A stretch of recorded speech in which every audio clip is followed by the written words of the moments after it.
Good morning students. आज हम लोग एक नए पाठ का अध्ययन कर रहे हैं, गुब्बारे से हवाई जहाज़ तक। पाठ 10 है जिसका नाम था गुब्बारे से हवाई जहाज़ तक। गुब्बारा भी आप लोग देखे हैं, हवाई जहाज़ भी देखे हैं, बट अब आप लोग ये जानोगे कि किस तरह से गुब्बारा इस दुनिया में आया और गुब्बारे से कैसे हवाई जहाज़ बना और कैसे आज हम कहाँ कहाँ तक हवाई जहाज़ से आ जा सकते हैं। ठीक है, इस पाठ में हवाई जहाज़ के निर्माण का पूरा वर्णन है, मतलब कि बताया गया है कि हवाई जहाज़ किस तरह से बना है और साथ ही साथ मनुष्य ने उड़ने की प्रेरणा कहाँ से ली थी।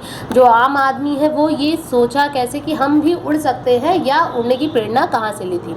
ठीक है, इस पाठ में फ्रांस के दो भाइयों जोसेफ और स्टीफन और अमेरिका के दो भाइयों विल्बर और आर्वेल राइट द्वारा की गई खोजों का वर्णन किया गया है।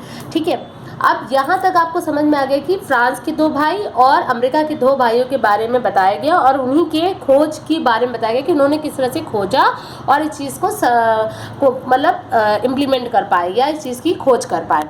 ठीक है, पाठ स्टार्ट करते हैं। चिड़ियों को आकाश में उड़ते देखकर मनुष्य के मन में इच्छा उत्पन्न होती थी। चिड़िया आपने भी देखी है, चिड़िया हमेशा आकाश में उड़ते हुए दिखाई देती हैं। तो उस समय भी ना बहुत लोग सोचते थे कि चिड़ियों को देखकर आकाश में सोचते थे कि काश मैं भी आकाश में इसी तरह उड़ सकता, मतलब वो भी सोचते काश हम भी उड़ सकते। अब जाहिर सी बात है, चिड़ियों के पास तो पंख था, वो उड़ लेती थी। ठीक है, पैर थे तो इसलिए वो धरती पे भी रह सकती थी, बट हम इंसानों के पास क्योंकि पंख नहीं था, सिर्फ हमारे पास हाथ पैर थे, तो हम जमीन पे चल तो सकते थे बट आकाश में उड़ नहीं सकते थे। ठीक है, तो इसीलिए उनका भी हमेशा मन करता था काश हम भी आकाश में इसी तरह उड़ सकते।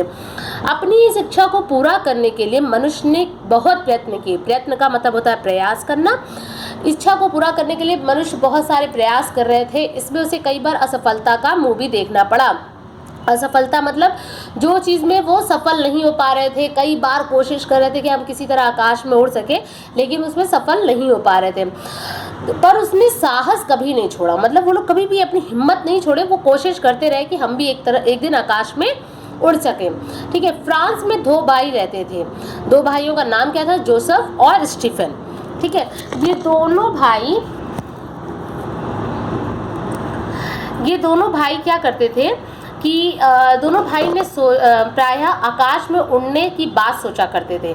एक दिन की बात है, दोनों भाई रसोई घर में बैठे आग की तरफ देख रहे थे। अब वहाँ पे क्या सोच रहे थे कि दोनों अपना रसोई घर में बैठे बैठे और आग जल रही थी। आप देख सकते हो यहाँ पे पिक्चर बनी भी है, आग जलते हुए उन्हें दिखाई दे रहा था। ठीक है, तभी जोसेफ बोला। ठीक है, जोसेफ बोला देखो स्टीफन, उधर ध्यान से देखो। ठीक है, अब उन्होंने बोल दिया कि अरे उधर ध्यान से देखो। अब उसको स्टीफन ने आग की ओर ध्यान से देखा और पूछा क्यों, ऐसी क्या बात है। अब उसे समझ नहीं आया कि मतलब जोसेफ बताना क्या चाह रहा था। ठीक है, तो उन्होंने स्टीफन ने उसको आग की तरफ देखते हुए फिर पूछा कि अच्छा तुम क्या बताना चाह रहे हो, मुझे समझ नहीं आ रहा है। ठीक है, फिर क्या हुआ कि जैसे जैसे देखो वह धुआं राख को ऊपर ले जा रहा है। मतलब उन्होंने तुरंत बताया, जोसेफ ने तुरंत बोला कि देखो वह धुआं राख को ऊपर ले जा रहा है, देखा तुमने? जोसेफ ने स्टीफन से बोला देखो वह राख कितना धुआं राख को ऊपर ले जा रहा है, तुम देख पा रहे इसे? तो क्या तुमने पहले इसे कभी नहीं देखा? स्टीफन ने भी पूछ लिया, क्या तुमने पहले कभी इसे नहीं देखा?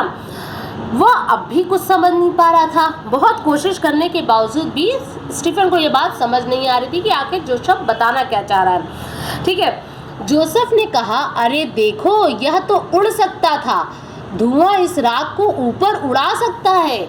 मतलब जोसेफ ने तुरंत बताया देखो ये तो उड़ सकता है, मतलब राख उड़ सकता है, धुआं इस राख को उड़ा सकता है, इस राख को ऊपर ले जा सकता है। दोनों भाई बहुत विचार विमर्श करने लगे और सोचने में लगे। ठीक है,